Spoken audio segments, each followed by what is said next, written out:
სამცხეში გამოზამთრების შემდეგ გიორგი სააკაძემ თავისი მეომრების საომრად გაამზადა და 1626 წლის გაზაფხულზე ქართლისკენ დაიძრა. სამცხე იმ დროს ქართლ-კახეთთან შედარებით არანაკლებ მძიმე გეოპოლიტიკური ზეწოლის ქვეშ განაგრძობდა არსებობას და მოდით ახლა სანამ ქართლში მიმდინარე პროცესებზე გავაგრძელებთ საუბარს, მოკლედ განვიხილოთ თუ რა მდგომარეობაში აღმოჩნდა ოსმალეთსა და ყიზილბაშურ ირანს შორის საცილო ტერიტორიად ქცეული სამცხე საათაბაგო მე-16 საუკუნის მეორე ნახევარში. მას შემდეგ რაც შაჰ-აბასმა კახეთის და ქართლის სახანოებად გადაქცევისთვის ბრძოლა დაიწყო, მან იმავე დროს განაახლა ბრძოლა სამცხის აღმოსავლეთ ნაწილის ბოლომდე დასამორჩილებადაც. 1620-იან წლებამდე ირანის პოლიტიკა სამცხის მიმართ უფრო მსუბუქი იყო ვიდრე ოსმალეთის, რადგან ოსმალთა სულთნებისგან განსხვავებით, რაც საქართველოს ამ სამხრეთ ნაწილის სრულ გაოსმალებაში და ახალციხის სამთავროს საფაშოდ ქცევაში გამოიხატებოდა, შაჰი სამცხე საათაბაგოს მხრიდან მხოლოდ მოხარკეობას ჯერდებოდა და იქ ქრისტიანი ათაბაგების მმართველობას აღიარებდა. მეტიც, 1620-იან წლებამდე სწორედ შაჰ-აბასი იყო ჯერ მანუჩარ მეორე ათაბაგისთვის და შემდეგ მისი შვილის მანუჩარ მესამე ათაბაგისთვის ზურგი და დამხმარე ოსმალების წინააღმდეგ შეურიგებელ ბრძოლაში. 1603-1612 წლების ირან-ოსმალეთის მორიგი ომის დროს კიდევ უფრო გამწვავდა ამ ორ იმპერიას შორის ბრძოლა სამცხისთვის. ათაბაგი მანუჩარ მეორე და მისი მომხრე მესხი დიდებულები ამ ომის დროს ქართლის სამეფოს და ირანის შაჰის დახმარებით ცდილობდნენ სამცხიდან ოსმალების განდევნას. მანუჩარ ათაბაგს ცოლად ყავდა ქართლის მეფის სვიმონ პირველის შვილი ელენე და ის აქტიურად იბრძოდა შაჰის მხარდამხარ შირვანიდან ოსმალების განდევნისთვის. სავარაუდოდ 1607 წლის იანვარ-მარტში მანუჩარ მეორე შაჰ-აბასს ედგა მხარში ბაქოს და დარუბანდის ოსმალების ხელიდან გამოსაგლეჯად გამართულ ბრძოლებში. იმავე 1607 წელს შირვანიდან თბილისში მოსულმა შაჰმა ჯარი გაგზავნა ახალციხის ასაღებად. ახალციხის აღებაში მესხი დიდებულები იღებდნენ მონაწილეობას. უკვე 23 ივლისი იდგა, როცა ყიზილბაშების და ქართველების გაერთიანებულმა ჯარმა ახალციხი აიღო და ოსმალო შაჰ იუსუფ ფაშა თავის გარნიზონიანად დაატყვევა. ამ დროს მანუჩარ მეორე უკვე გარდაცვლილია, რადგან წყაროები მის მეუღლე ელენეს ქურივად მოიხსენიებენ. სწორედ იმ 1607 წლის ივლისში, როცა ახალციხიდან ოსმალები განდევნეს ათაბაგის ქურივმა ელენემ, შაჰ-აბასს თხოვა, რომ მისი 16 წლის ვაჟი მანუჩარის ძე სამცხის ათაბაგად დაემტკიცებინა ქრისტიანობით, რაც 1608 წელს აღასრულა შაჰმა. ისქანდერ მუნში წერდა: ამ დროს ქალაქ თავრისში მოსული იყო შაჰის კარზე მღვდლის და აზნაურების ხლებით ქართველი უფლისწული ათაბაგ ხანი, მესხეთის ვალის მანუჩარ ხანის შვილი, რომელიც მოწვეულ იქნა და დაესწრო ნადიმს. მასა და მის ხალხს აგრეთვე მიართვეს დიდებული ხალათები, გზის ხარჯი და ნუზლი მისცეს და შესაფერისად დაასაჩუქრეს. შაჰმა, როგორც ჩანს, სვიმონ პირველის ასულის ელენეს თხოვნა სწორედ თავრიზის შეხვედრისას დააკმაყოფილა და მანუჩარ მესამე სამცხის ქრისტიან ათაბაგად ცნო მოხარკეობის პირობით. ამ ნაბიჯით ირანის შაჰმა იმ მესხი დიდებულების გული მოიგო, რომლებიც ქართველობის შესანარჩუნებლად იბრძოდნენ სამცხეში ოსმალების წინააღმდეგ. თანაც იმ დროს შაჰ-აბასი სამცხის გაყიზილბაშებას ჯერ არ ისახავდა მიზნად და ვასალობას ჯერდებოდა. ასეთი დამთმობი ნაბიჯებით შაჰ-აბასი მიზნად ისახავდა მესხი დიდებულების გაერთგულებას, რათა შემდგომში მათი დახმარებით ოსმალების სამცხის დასავლეთი ნაწილიდანაც განედევნა. სრული გაოსმალების წინაშე მდგარი მესხები კი სათავისოდ ცდილობდნენ შაჰის მხარდაჭერით სამცხიდან ოსმალების განდევნას, რადგან აბას პირველი მათგან იმ ეტაპზე რჯულის დათმობას არ მოითხოვდა და მხოლოდ ვასალობას ჭირდებოდა. 1608 წელს ოსმალებმა ახალციხე ისევ დაიპყრეს, რის შემდეგაც მათგან დევნილმა მანუჩარ მესამემ ქართლს დროებით შეაფარა თავი. 1612 წლის ირან-ოსმალეთს შორის დადებული ზავის მიხედვით შაჰი იძულებული გახდა მთელი სამცხე ოსმალეთის სულთნისთვის დაეთმო. ხოლო როცა 1623 წელს ირანსა და ოსმალეთს შორის ომი განახლდა, 1624 წელს ყიზილბაშების ჯარმა ახალციხე კიდევ ერთხელ აიღო და აღმოსავლეთ სამცხის ციხეებშიც ყიზილბაშური გარნიზონები ჩადგნენ. სწორედ ამ დროიდან შეცვალა შაჰმა მისი ლოიალური პოლიტიკა სამცხის მიმართ, რადგან ახალციხეში მანუჩარ მესამე კი აღარ დაამტკიცა ათაბაგად. არამედ აღმოსავლეთ სამცხის მმართველად ყიზილბაში სელიმ ხან შამს ად-დინლუ გაამწესა. ამან სამცხეში ქართული სახელმწიფოებრიობისთვის მებრძოლი ათაბაგი მანუჩარ მესამე ორ ცეცხლს შუა დააყენა და მთელი ცხოვრების მანძილზე ოსმალების წინააღმდეგ მებრძოლმა მანუჩარმა ახლა ანტიყიზილბაშური ბრძოლა წამოიწყო. ამიტომაც მიიღო მან მონაწილეობა მარაბდის ბრძოლაში, სადაც მანუჩარმა თავისი ხელით სასიკვდილოდ დაჭრა ყიზილბაშთან მეწინავე ჯარის სარდალი ამირ გუნახანი. მარაბდის ბრძოლა ბოლო ომი აღმოჩნდა ქართველობისთვის მებრძოლი მანუჩარ ათაბაგისთვის. ის დარწმუნდა, რომ ოსმალეთი დიდ შეტევას აპირებდა ყიზილბაშების წინააღმდეგ ქართველების დახმარებით და ამიტომ სტამბოლში გაემგზავრა სულთანთან შესარიგებლად. ათაბაგი სტამბოლში პატივით მიიღეს, რადგან სულთნის დივანში სწორად აფასებდნენ შექმნილ მდგომარეობას, ხოლო მანუჩარ მესამის შემორიგება ირანთან ომში ჩაბმული ოსმალეთისთვის მეტად სასარგებლო იყო იმ მძიმე გეოპოლიტიკურ ბრძოლაში. ამიტომ სულთანი მურად მეოთხე მისთვის უშუალო კომპრომისზე წავიდა და მანუჩარი ახალციხის ქრისტიან ათაბაგად დაამტკიცა. მანამდე სამცხის სრული გაოსმალებით დაკავებული სულთნის კარზე სწორად ფიქრობდნენ, რომ ასეთი დამთმობი ნაბიჯით და მანუჩარის ქრისტიან ათაბაგად ცნობით ქართლის და კახეთის დიდებულებსაც გადაიბირებდნენ ოსმალეთის მხარეს. თანაც ხვდებოდნენ, რომ ახალციხის ქრისტიანი ათაბაგი ბევრად უფრო თავდადებით იბრძოლებდა სამცხეში შიიტი ყიზილბაშების წინააღმდეგ, ვიდრე ახალციხის მმართველად დანიშნული რომელიმე სუნიტი ფაშა. სამცხელი ქართველებისთვისაც დიდი მნიშვნელობა ჰქონდა მაშინ ქრისტიანი ათაბაგის დამტკიცებას ახალციხის ტახტზე, რადგან ისინი სრული გამაჰმადიანების წინაშე იდგნენ დამყრობელი ოსმალების მიერ სამცხეში დაწესებული რეჟიმის პირობებში. ჯერ კიდევ 1579 წლის შემდეგ, როცა ოსმალებმა სამცხე-საათაბაგო დაიპყრეს და იქ ოსმალური სახელმწიფოებრივი კანონების, მიწათმოწყობის წესების დამყარება შეუდგნენ მართლმადიდებელი მესხების ისლამიზაციასთან ერთად. მანუჩარ ათაბაგი სტამბოლიდან საქართველოსკენ გამოემართა. სამშობლოსკენ მომავალ მანუჩარს გზად მისი ბიძა ბექა ჯაყელი შეეგება, რომელიც უკვე 40 წლის წინ იყო გამაჰმადიანებული და საფარ-ფაშად იწოდებოდა. ბექა საფარ-ფაშამ მანუჩარის სუფრასთან მიიწვია და გულუხვად უმასპინძლა. მერე კი ლხინისაც საწამლავი შეაპარა სასმელში და მოწამლა. მანუჩარის მოკვლის შემდეგ საფარ-ფაშა ჯაყელი თვითონ გაემგზავრა სტამბოლში. სულთანმა ის შეიწყნარა და ახლა მას უბოძა ახალციხის ფაშობა. ბექა საფარ-ფაშას მიერ მანუჩარის მოკლით სამცხეში საბოლოოდ მოისპო ათაბაგობა. მანუჩარ მესამე სამცხის ბოლო ქრისტიანი ათაბაგი იყო. პროექტი არსებობს შემოწირულობების ხარჯზე.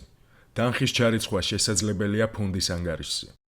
უკვე 1628 წელს საფარმა ახალციხე საბოლოოდ გამოგლიჯა ხელიდან ყიზილბაშებს და იმ დროიდან ჯაყელების დინასტია ახალციხეს არა ქრისტიანი ათაბაგის, არამედ მაჰმადიანი ფაშის ტიტულით დაეპატრონა მე-18 საუკუნის შუა წლებამდე.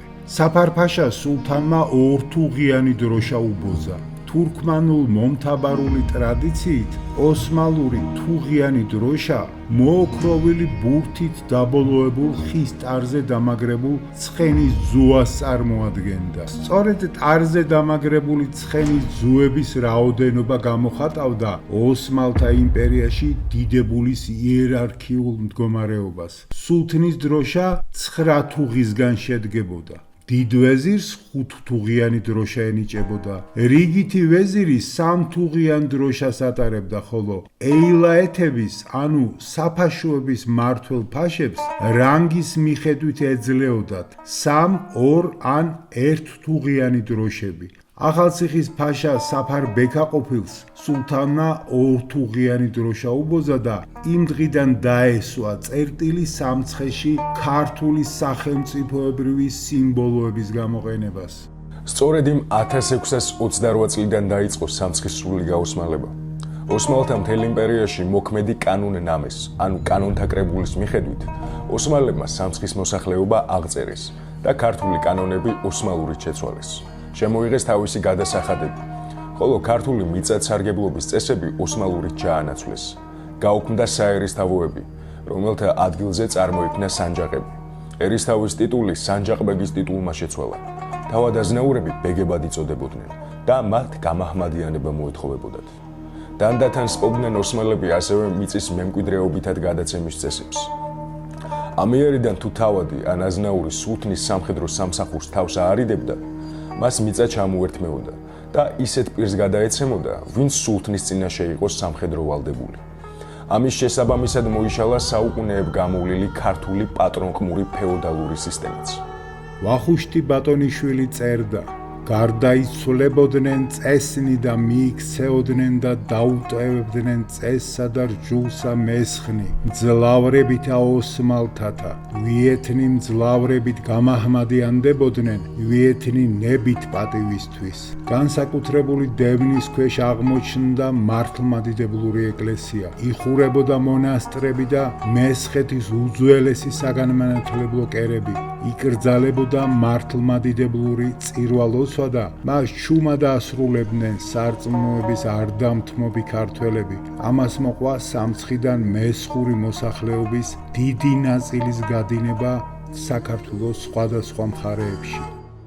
1620-იან წლებამდე მესხეთში 12 ეპისკოპოსი იჯდა: მაწყვერელი, კუმურდუელი, იშხნელი, ანჩელი, ტბევარი, წურწყაბელი, ერუშნელი, ვალაშკერტელი, ანელი, კარელი, ბანელი და დადაშნელი. მე-17 საუკუნის 60-იან წლებში სამცხეში იმოგზაურა იერუსალიმის პატრიარქმა მაკარიმ, რომელიც წერდა, რომ გაოსმალების შედეგად 12 მოქმედი საეპისკოპოსოდან იმ დროისთვის მხოლოდ ერთი იყო გადარჩენილი. სამწუხაროდ ამწყარომ არ შემოგვინახა, თუ რომელი საეპისკოპოსო იყო გადარჩენილი 1660-იან წლებში. იმ დროს სამცხიდან დაბრუნებული იერუსალიმის პატრიარქი მაკარი წერდა: სამცხეში იყო მრავალი ღირსშესანიშნავი საღმრთო სიწმინდე, წმინდა ჯვრის დიდი ნაწილები, წმინდანთა ნაწილები, ოქროთი მოჭედილი და ძვირფასი ქვებით შემკული ხატები, ძვირფასი სახარებანი, რომლებიც ფრიად დიდებულ ეკლესიებში იყო დაცული, მაგრამ დროთა განმავლობაში ქრისტიანთა რაოდენობა იმდენად შემცირდა, რომ სამცხეში დარჩა მხოლოდ ერთი ეპისკოპოსი. რაც შეეხება ზემოთ ხსენებულ სიწმინდეებს, მათი ერთი ნაწილი გახიზნულ იქნა საქართველოს სხვა მხარეებში, სადაც დღესაც ინახება. დანარჩენი ნაწილი კი დარჩა ადგილობრივ ეკლესიებში, რომლებიც ტომით ქართველმა, სამცხის მთავართა შთამომავალმა და ახალციხის ფაშა როსტომმა მოაგროვებინა, მოხსნა ხატებს ძვირფასი თვალმარგალიტი და დააწვა ისინი სახარებებთან, ჯვრებთან და სხვა საეკლესიო საგნებთან ერთად, რომლებიც იმდენად ბევრი იყო, რომ მათგან მსგავსად წყლისა მოედინებოდა ხანძრისგან დამდნარი ოქრო და ვერცხლი. სამცხეში, ისე როგორც მთელ იმპერიაში, ოსმალებმა აამოქმედეს მე-7 საუკუნეში არაბი ხალიფას ომარის მიერ ქრისტიანებისთვის დაწერილი კანონები. ქრისტიანებს ეკრძალებოდათ ეკლესიების მოვლა შეკეთება, ევალებოდათ მაჰმადიანების მიმართ თავაზიანობა, ევალებოდათ მაჰმადიანის შენობაში შესვლისას ფეხზე ადგომა, ადგილის და გზის დათმობა, ეკრძალებოდათ მაჰმადიანებისგან განსხვავებულად ჩაცმა. ქრისტიანებს ეკრძალებოდათ შეკაზმულ ცხენზე ჯდომა, იარაღის ტარება, ღვინის გაყიდვა, თმის გაზრდა, საღვთო წერილის და ჯვრის სახალხო ტარება. ასევე ეკრძალებოდათ საკუთარ სახლებში ხმამაღალი სიმღერა ან ხმაური. მგზავრობისას კი, როცა ქრისტიანი მაჰმადიანთა შეკრებას დაინახავდა, ცხენიდან უნდა ჩამოსულიყო და თავდახრით მავალი გაცდენოდა იმ ადგილს. ასეთ ანტიქრისტიანულ, ანტიმართლმადიდებლურ რეჟიმში ჩავარდნილი მესხების ნაწილმა, ვინც საქართველოს სხვა კუთხეებში ვერ მოახერხა გაქცევა და გამაჰმადიანება არ უნდოდა, კათოლიკობაზე იწყო გადასვლა. რადგან სამცხეში მე-17 საუკუნის მეორე ნახევრიდან ვატიკანის წარმომადგენელმა კათოლიკე მისიონერებმა დაიწყეს მოღვაწეობა. რომის პაპის მრევლს კი ოსმალები ვერ ავიწროებდნენ ევროპასთან სავაჭრო ეკონომიკური ურთიერთობის გამო. ამ დროს შექმნილი მდგომარეობით ისარგებლა სომხურმა მონოფიზიტურმა ეკლესიამაც. სომეხ მღვდლების ერთი ნაწილი კათოლიკედ მოინათლა და პაპისგან გამოითხოვა ნებართვა, რათა კათოლიკური წირვის, ანუ მესას აღსრულებისას ღვთისმსახურების ენა სომხური ყოფილიყო. ვატიკანმა სომეხ კათოლიკეებს ამაზე თანხმობა მისცა, რასაც შედეგად მესხური მოსახლეობის ერთი ნაწილის გასომხება მოჰყვა. ზემოთ მონათხრობით ძალიან მოკლე ინფორმაციაა იმის შესახებ, თუ რა დამართეს ოსმალებმა ქართველობის და ქრისტიანობის უძველეს კერას, სამცხე საათაბაგოს. ახლა კი ისევ ქართლში მიმდინარე პროცესებს დაუბრუნდეთ. სამცხეში გამოზამთრების შემდეგ 1626 წლის გაზაფხულზე გიორგი სააკაძემ ქართლისკენ აიღო გეზი. ქართლში უკვე შინა აშლილობა მძვინვარებდა, რადგან შაჰ-აბასის მიერ ქართლის მმართველად დანიშნული თბილისში გამოკეტილი და უნიათო სვიმონ ხანი დიდებულებს შორის ავტორიტეტით ვერ სარგებლობდა. ამიტომ ქართლის სრულმა ანარქიამ მოიცვა. გუშინ მარტყოფ მარაბდაში მხარდამხარ მებრძოლი დიდებულები ახლა ერთმანეთს დაერივნენ და მამულების გაფართოებისთვის და ქონების ხელში ჩაგდებისთვის ბრძოლაში გადაეშვნენ. სააკაძის სიძემ იასექსნის ერისთავმა საკუთარი ძმები დახოცა ცოლშვილიანად და მათწილ მამულებს დაეპატრონა. ამის შემდეგ იასე ერისთავი გორის მოურავად დანიშნულ ანდუყაფარ ამილახვარს შეუთანხმდა და ორივე ერთობლივი ძალით მიუხტნენ ღაზნელების თავადურ ოჯახს. ანდუყაფარი ღაზნელს მარტყოფის აჯანყების წინ მის დაპატიმრებაში მონაწილეობას და მოურავის ერთგულებას ედავებოდა. იასე ერისთავმა და ამილახვარმა ღაზნელები დედაბუდიანად ამოჟლიდეს, ხოლო მათი სამკვიდრო მამული შუაზე გაიყვეს. ღაზნელების ოჯახის ამოწყვეტის შემდეგ ანდუყაფარ ამილახვარი მცხეთას დაესხა თავს და სვეტის ცხოველი გაძარცვა. შეიპყრო იქაური დეკანოზი და ცდილობდა, რათა მცხეთაში მუეძინს აღევლინა მაჰმადიანურად ლოცვა. ამილახვარი მცხეთიდან თბილისში მივიდა და ქალაქის ციხის თავს ესტუმრა, ხოლო როცა პურობის შემდეგ გორში აპირებდა გაბრუნებას, როგორც ვახუშტი ბატონიშვილი გადმოგცემს, წაბორძიგდა. ციხის ფანჯარას დაეჯახა, გაამსხვრია ის და დიდი სიმაღლიდან გადმოვარდნილი დაენარცხა ქალაქში ქვაფენილზე. ასე დაასრულა სიცოცხლე ცოდვიანმა და გადაგვარებულმა ანდუყაფარმა. სწორედ იმ დროს, როცა ქსნის ერისთავი და ანდუყაფარ ამილახვარი ღაზნელების მამულს იყოფდნენ, მარაბდის გმირი ზურაბ არაგვის ერისთავი ერწოთიანეთ შეესია და ხმლით დაიპყრო დიდი სისხლის ზღვრის შედეგად. ამით ქართლის მთიანეთის საარაგოს მფლობელი ზურაბი კახეთის მთის რეგიონზე ერწოთიანეთზეც გაბატონდა.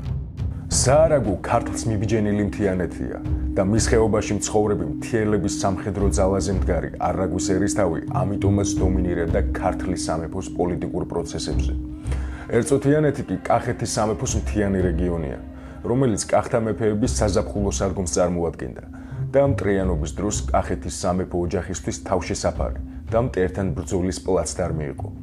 ხოლო მისი მიტაცება ზურაბ არაგვის ერისთავს გზას უხსნიდა კახეთის სამეფო პოლიტიკურ პროცესებზეც ისევე მოეხდინა ზემოქმედება, როგორც ქართლზე. ერწოთიანეთის დაპყრობის შემდეგ ზურაბმა ფშავ ხევსურეთის თავისუფალ თემებს შეუტია, მაგრამ მიუხედავად ერისთავის დიდი ძალისხმევისა, ფშავ ხევსურებმა გააფთრებული წინააღმდეგობა გაუწიეს მას. თუმცა ბევრი მეომარი დაეხოცათ ბრძოლებში. გამოიცა გურამ ქართველიშვილის ორი ახალი წიგნი, რომანი კედლები და ისტორიული კრებული რაც იყო. შეძენის მსურველებმა დარეკეთ მოცემულ ნომერზე.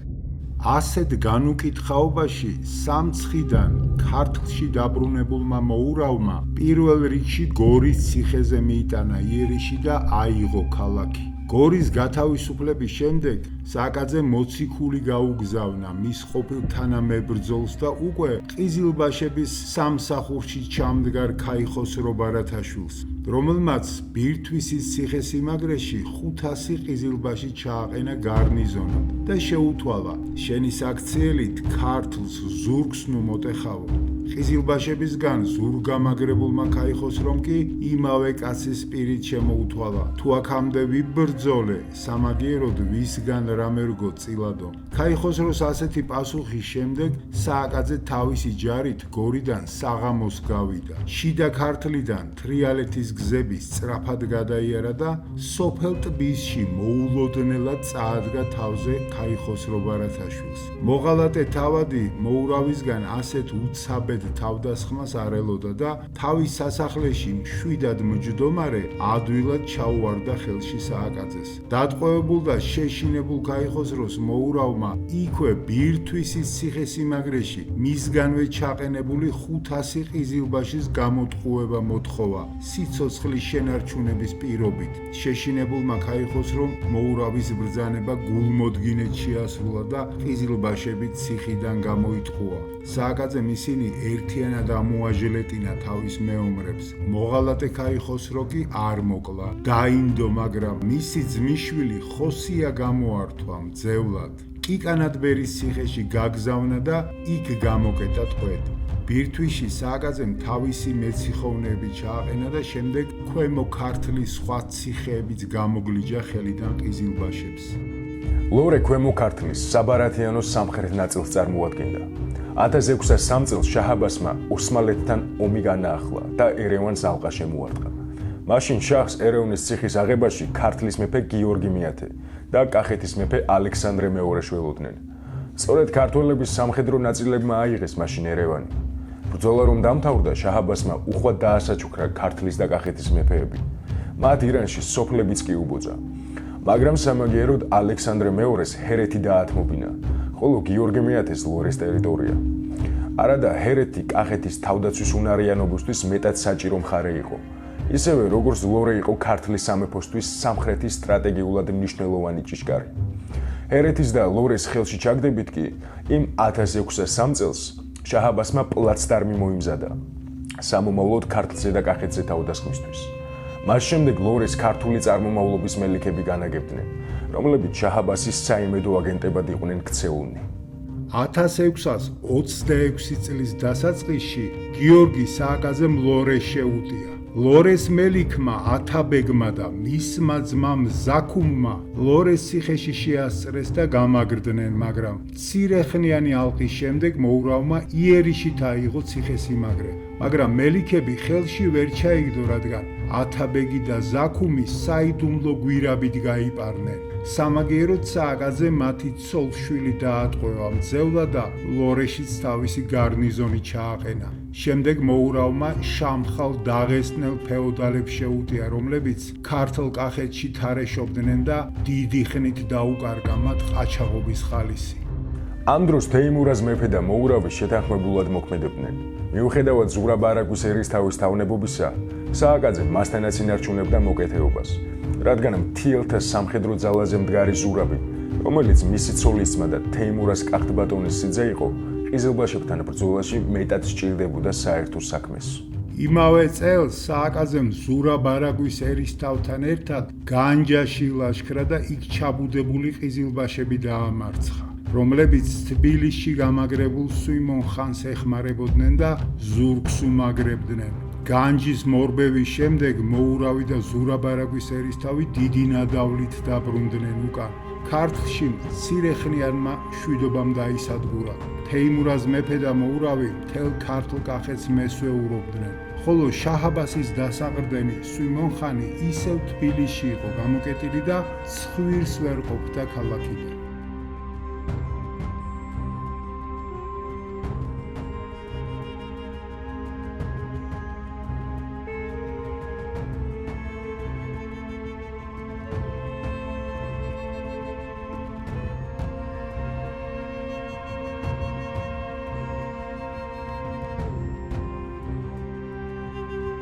გააგრძელეს საქართველოს ისტორია.